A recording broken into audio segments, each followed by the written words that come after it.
Apple released a refreshed MacBook Pro this week, and top among the new features is a tweaked keyboard.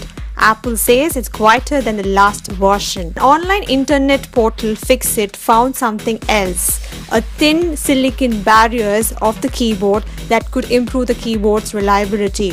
Apple has cocooned their butterfly switches in a thin silicone barrier. It also found a thin layer of rubberized material covering the new butterfly mechanism. The repair outlet also points to an Apple patent for this exact technology that's designed to prevent and/or alleviate contaminant ingress.